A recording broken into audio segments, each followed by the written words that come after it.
The stars looked beautiful from the observation deck of the Tempest Valiant, but Captain Riker Hayes had no time to admire them. His face was set, jaw clenched, eyes hard as steel. He wasn't just any captain.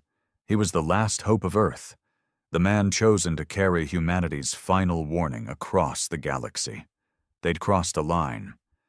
The Zalari Dominion, tall, serpent-eyed beings with psychic weaponry and a sick obsession with control, had destroyed 3 of Earth's outposts last week. No warning, no mercy, just silence, and then debris floating in the void. Riker stood alone at the edge of the glass dome, the Earth barely visible behind the glowing blue clouds of Jupiter.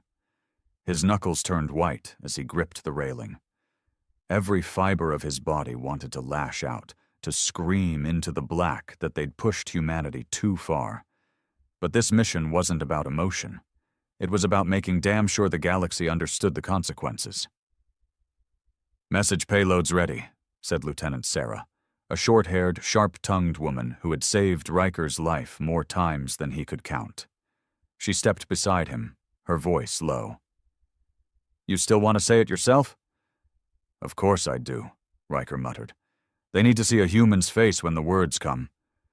The message was already programmed, broadcast ready in all languages, across all networks, ready to be hijacked onto any alien frequency they could reach. It wasn't a plea. It was a final notice. He turned and marched down the corridor, past rows of armed soldiers and humming engines. Everyone aboard knew what this meant.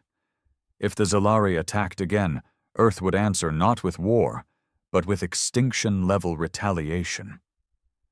Riker stepped into the holochamber, a dark sphere lit only by the green, blinking console. The AI pinged, awaiting his command. "Begin record," he said. The camera buzzed to life, scanning his face. He took a slow breath. "This is Captain Riker Hayes of the Earth Defense Coalition," he began. "This message is for the Zalari High Council and all species allied with their aggression." He leaned in slightly, voice calm, controlled, deadly. "We have tolerated your attacks.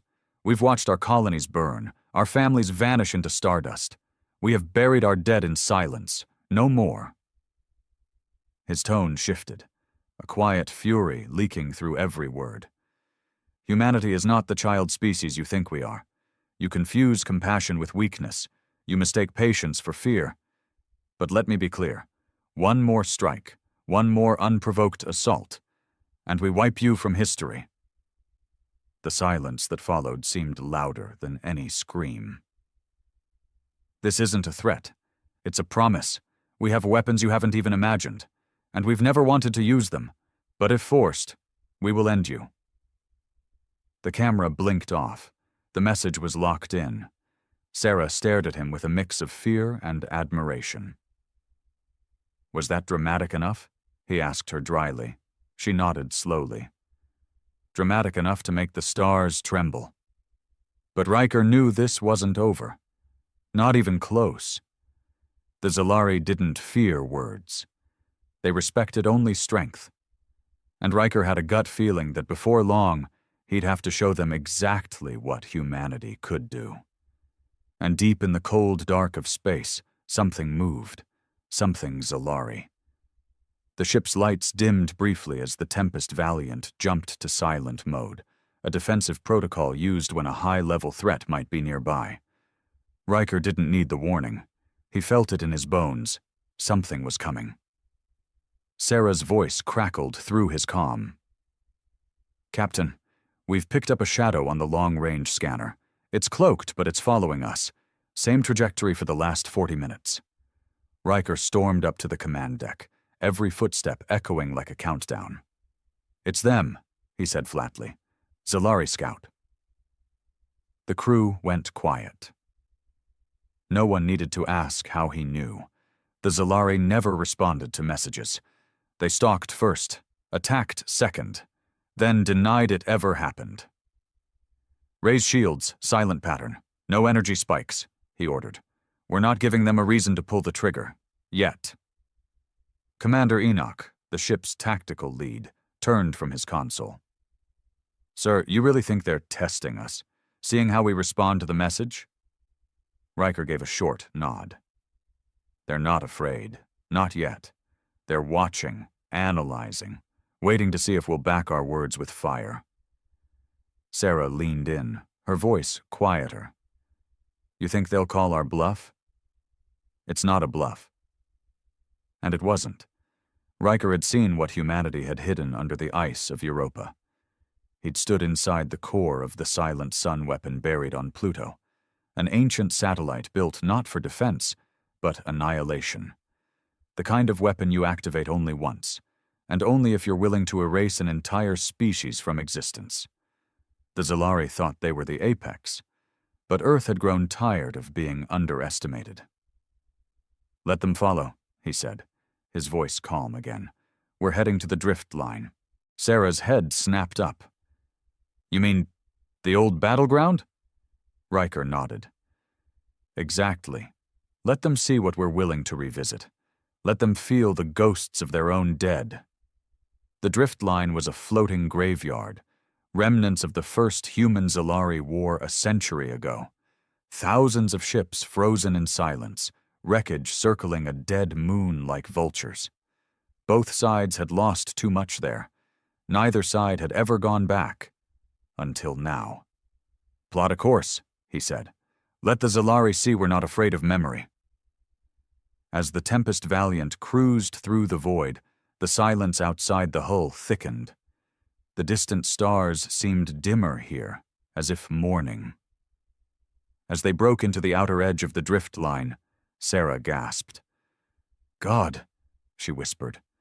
Fields of broken ships floated ahead, human and alien wreckage twisted together like dead lovers, scorched metal, frozen bodies, a drifting flag, its colors faded but still visible. The Earth Defense emblem. They weren't just entering a battlefield. They were entering a tomb.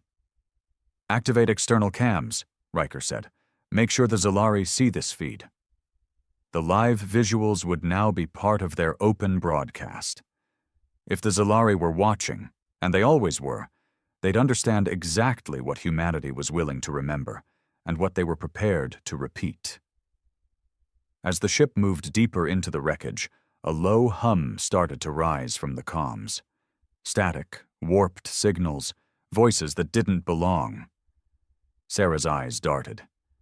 "Sir, we're picking up something weird, not a language, almost like a recording loop, but twisted." Riker stepped forward, listening. His blood went cold. It was humans screaming. Recorded screams from the First War, played back over and over, distorted by time and interference. The Zalari were sending a message of their own. "They're trying to break us with our own memories," he said. "They think fear still lives here." Sarah looked at him. "Does it?" Riker looked back out at the graveyard of ships. Then his hand balled into a fist. "Number." But something else does. He turned away from the window and gave the order. "Arm the EMP cannons, launch recon drones, and prepare the dead protocol." Enoch stiffened. "You sure about that, Captain?" Riker's voice was like stone. "If they want to play games in the dark, we show them that humanity owns the shadows." Outside, in the silent cold of space, the Zalari ship finally uncloaked. The Zalari vessel drifted into full view, sleek, silver, with razor-like wings that shimmered with a liquid glow. It looked almost elegant, like a predator in no rush to strike. But Riker knew better. That ship was armed with weapons that didn't just destroy, they erased. Whole cities had vanished under Zalari bombardment, their molecular signatures scrambled into nothing. "Enemy vessel has assumed passive stance," Enoch reported, his fingers flying over the controls. "No weapons lock, no transmissions, just watching." Riker narrowed his eyes. "They want to know if we'll flinch. Let's show them what we've become." He tapped his wrist pad. "Initiate dead protocol, blackout mode. Prep the drones for ghost assault. Sarah turned, stunned. We're activating dead protocol this early? Yes, Riker said. We're not here to fight. We're here to haunt. Dead protocol wasn't about brute force. It was psychological warfare born from human desperation during the First Zalari War. It was fear weaponized. The protocol activated every stealth drone, every holographic projector, every scrap of psychological manipulation they had. Ships would appear where there were none. Voices would whisper in enemy comms. Ghostly images of dead soldiers would float through the wreckage. It was madness, engineered. And it worked. Within minutes, the space around the Tempest Valiant transformed. Dozens of phantom vessels shimmered into existence, holograms crafted from data pulled straight from old war records. The Zalari would see the ghosts of their past, their own ships now seemingly revived, and hunting them. "We've got contact," Sarah said suddenly, her voice sharp. "The Zalari ship just deployed countermeasures. They're trying to scan us, but the ghosts are interfering." Riker gave a cold smile. "Good. Let them waste their energy chasing shadows." Then came the sound no one wanted to hear.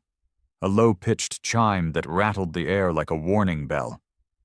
"Sir," Enoch shouted, "they just locked a graviton cannon on us. This isn't a drill. They're escalating."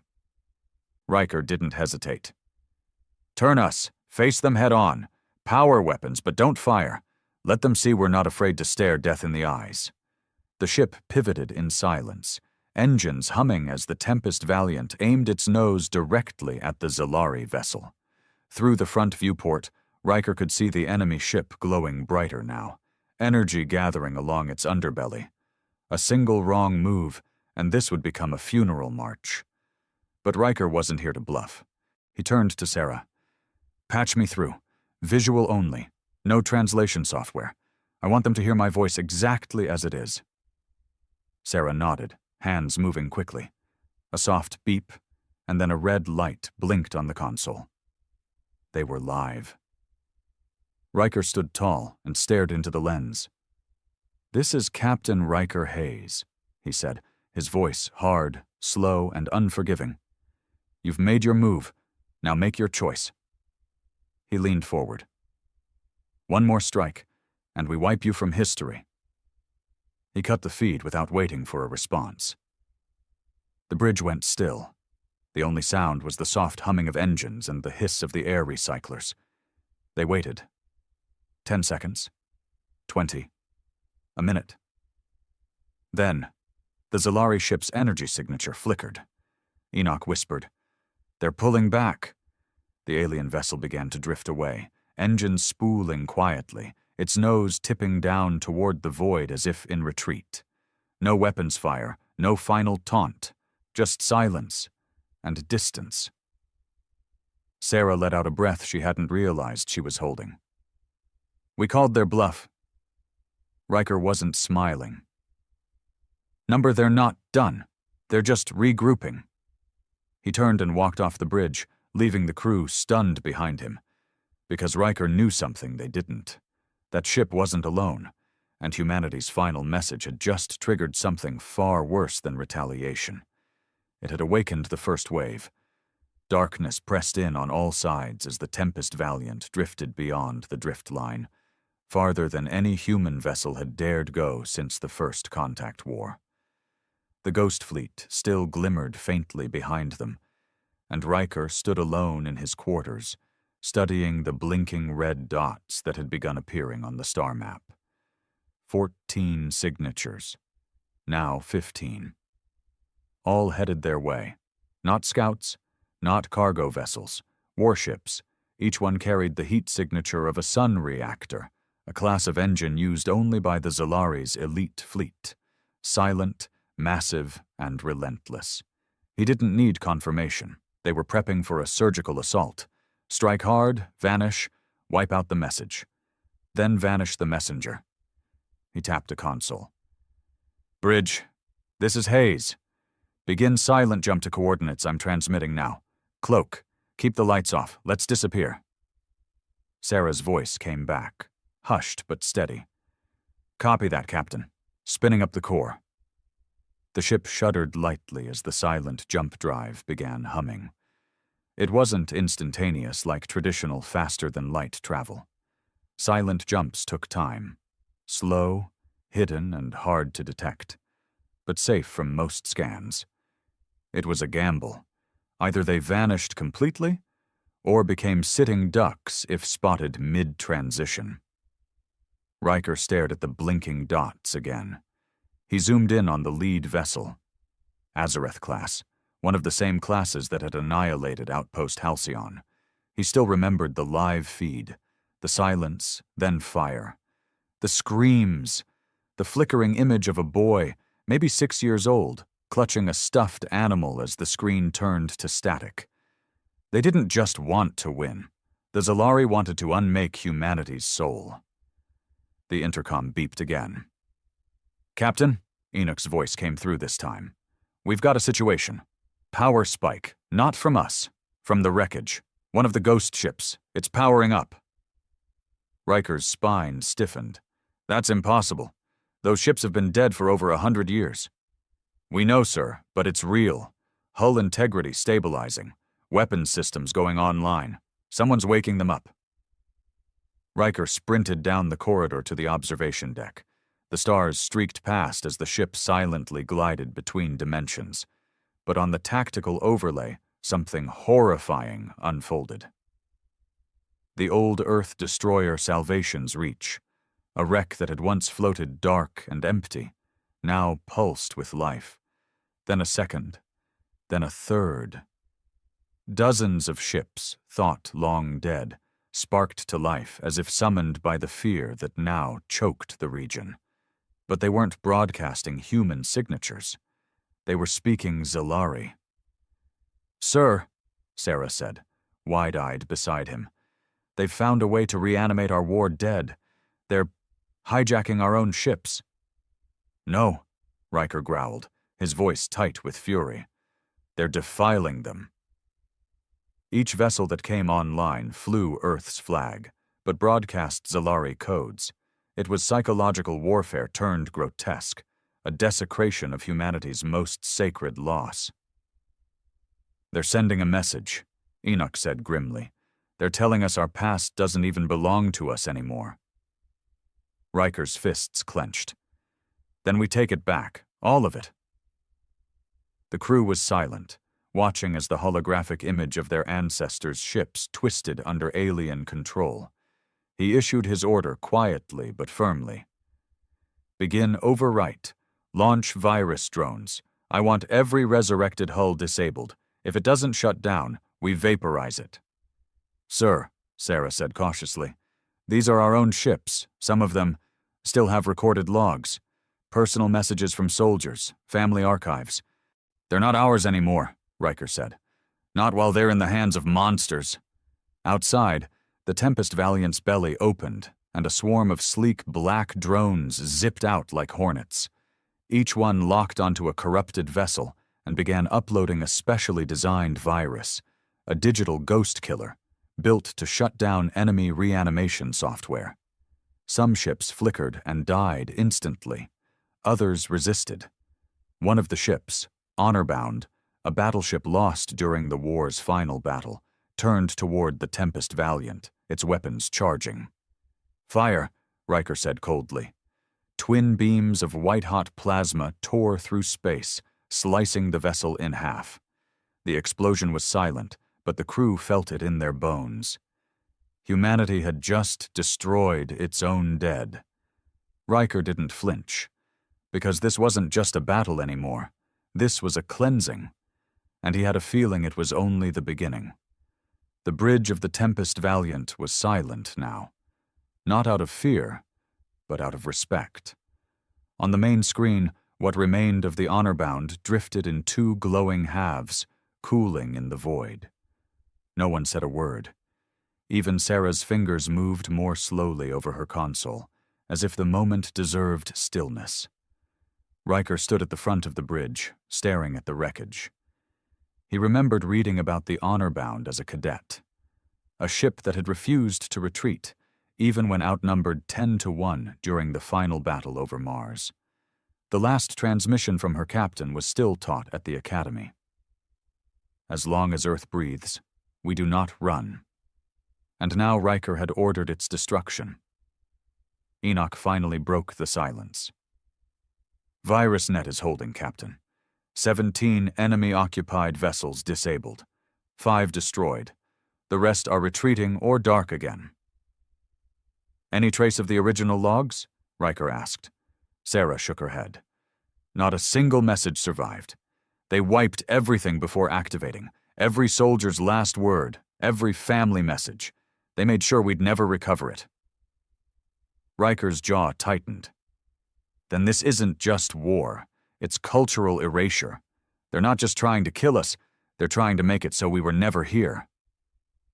He turned towards the comms unit and stabbed the console with his finger. Patch me to Earth Command. Secure line, full encryption. It took a moment. Then a small screen blinked to life, showing the face of Admiral Lyra Stone. Her silver hair was tied back, her face hardened from years of battles most of the world never even knew happened. She didn't waste time on greetings. Captain Hayes, status? Riker didn't flinch. We engaged a forward Zalari unit. No direct fire, but they deployed psychological warfare tactics, reanimated our ghost fleet, hijacked the honor-bound. We responded. Lyra's face darkened. You fired on our own. They weren't ours anymore. A long pause. I've authorized dead protocol escalation, Riker continued, and I'm formally requesting activation of Project Ashwake. On the other side of the transmission, Lyra went still. Her lips parted slightly, but she said nothing for a long moment. Even through the screen, Riker could feel the weight settle over her shoulders. You're asking to deploy a Class Omega extinction device, she said flatly. You understand what that means? Riker nodded once. I do. So do the Zalari. They're sending more, and they're not here to fight us. They're here to erase you, Lyra finished. Riker's voice lowered.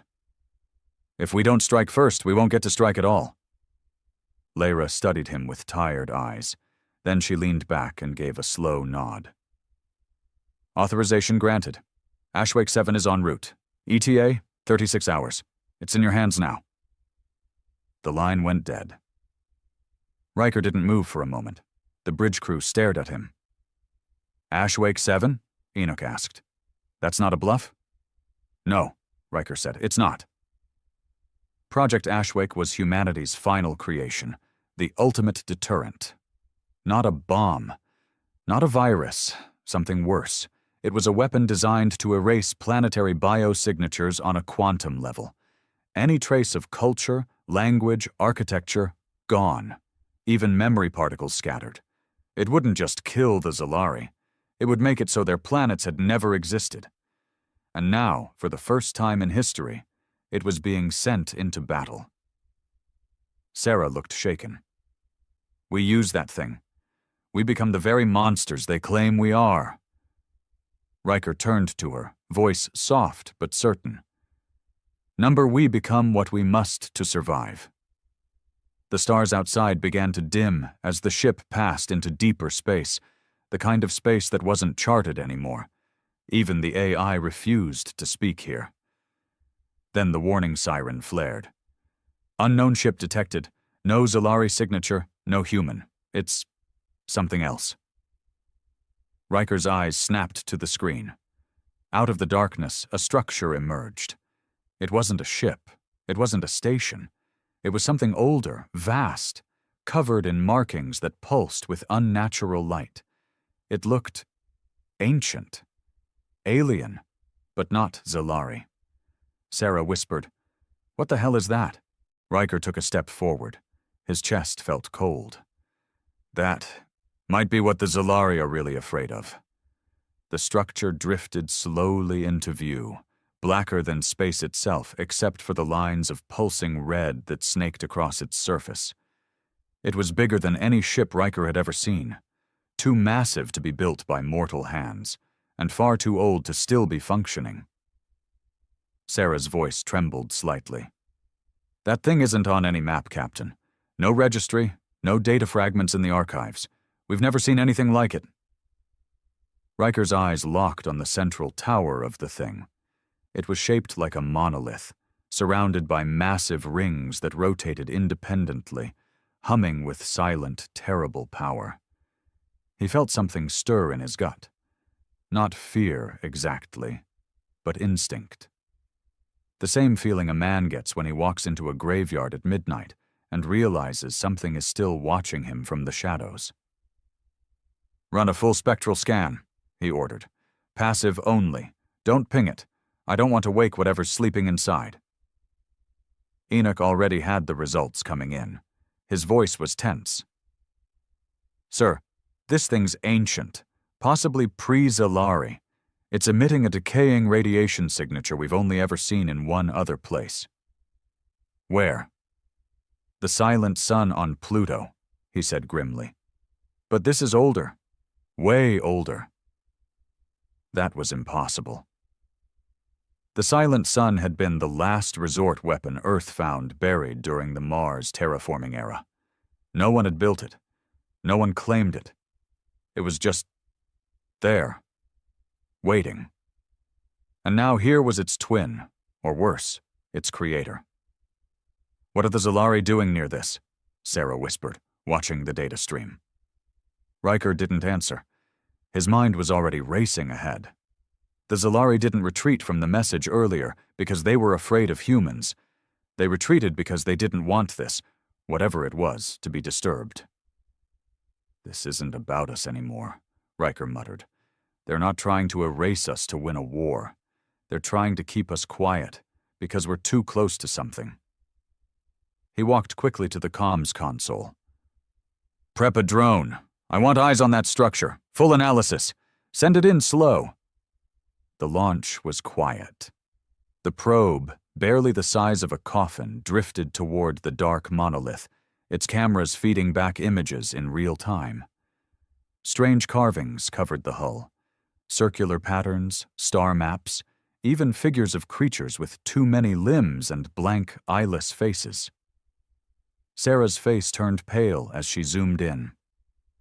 These aren't carvings, they're instructions, a warning. Before Riker could reply, the feed snapped to static. "Signal lost," Enoch barked. "The probe's gone. No explosion, no interference. It just vanished." The bridge went deathly still. Then the whisper came. Not through the speakers, not through the ship. It came inside them. A voice, not words, but something deeper, pressed against their minds. Riker staggered, clutching the console as a sudden weight crushed his thoughts. He saw flashes. Burning planets, stars going dark, a ring of light swallowing entire systems. The voice, if it could be called that, was old. Older than war, older than life as they knew it. "You speak of extinction like you understand it." Riker gasped for breath. Blood trickled from Sarah's nose. Enoch collapsed against the wall, eyes wide, staring at nothing. "You threaten annihilation with weapons of fire. We end civilizations with silence, with forgetting." Then it was gone. The pressure lifted. Riker stumbled upright, his body soaked in sweat. Sarah, trembling, whispered, "That wasn't the Zalari." "No," Riker said. "That's what they're afraid of. They've been trying to bury this." Enoch blinked slowly, his voice hollow. "Sir, what do we do?" Riker turned back to the stars. The Ashwake device was still on its way. The Zalari fleet would return. But now they were in the middle of something far worse than war. "We changed the mission," he said quietly. "We're not just fighting for Earth anymore." Sarah stared at him. "Then for what?" "For memory," he said. "For the right to be remembered at all." Outside the viewport, the monolith pulsed once, like a heartbeat, and Riker knew humanity hadn't delivered its final message yet. But soon, it would. The darkness outside the Tempest Valiant had changed. It wasn't just cold or empty. It felt aware now, as if the stars themselves were watching with unseen eyes. Riker stood silently at the edge of the bridge, his face tight, lips pressed into a line, still hearing the echo of that voice in his mind.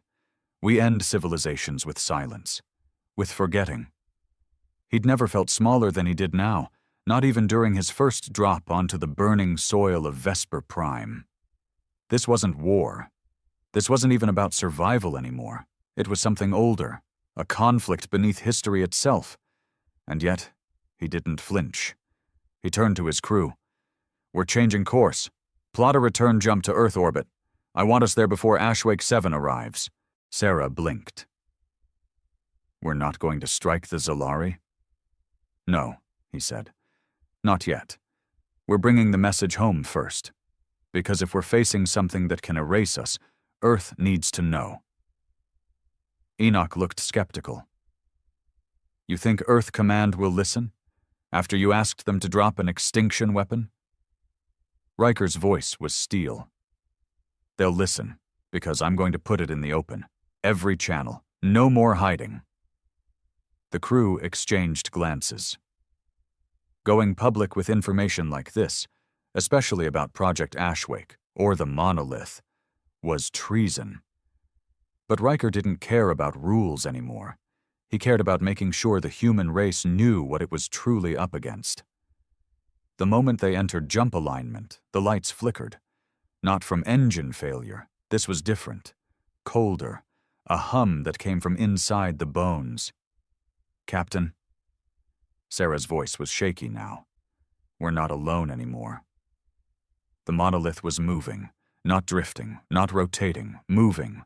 A slow, deliberate shift as the rings around it accelerated, glowing brighter with a dull red light that seeped into the fabric of space like blood into water. Then a rift opened beneath it. Pitch black, not space, not void, something deeper. "Is that a wormhole?" Enoch asked. "No," Riker said, barely above a whisper. "It's a memory well." He didn't know how he knew, but he did. They don't just erase civilizations. They trap them, pull them into whatever that is, a place where no time exists, no past, no names, just nothing. As the rift expanded, signals across the bridge lit up in chaos. "Zalari fleet incoming," Sarah called out. 10 ships minimum. They're not firing, but they're heading toward the monolith." "What?" Enoch looked confused. "They're going to it?" "They're not attacking," Riker muttered. "They're trying to stop it." The truth landed like a thunderclap. The Zalari weren't humanity's exterminators. They were its keepers. They'd destroyed outposts not to silence Earth, but to delay it. To keep humanity from finding this thing too soon. Because the moment someone found the monolith, the moment someone disturbed it, it began to wake. "We were never the target," Riker whispered. "We were the trigger." On screen, the lead Zalari ship broke formation, flashing signals in a pattern never used before. "Translate that now," Riker ordered. Sarah worked frantically. Then the translation appeared. "Human, we tried to protect your timeline. You would not listen. Now it sees you." The rift pulsed again, growing wider. A long shadow reached from it, stretching like smoke, then solidifying into a shape, a towering figure of pure darkness with no eyes, no mouth, just the suggestion of a face. It didn't move, but it watched. Not just the Tempest Valiant, not just the Zalari. It was watching humanity. A voice rippled through every screen, every device, every neuron. "Your history is loud. Your defiance remembered. So we come to silence." Alarms blared.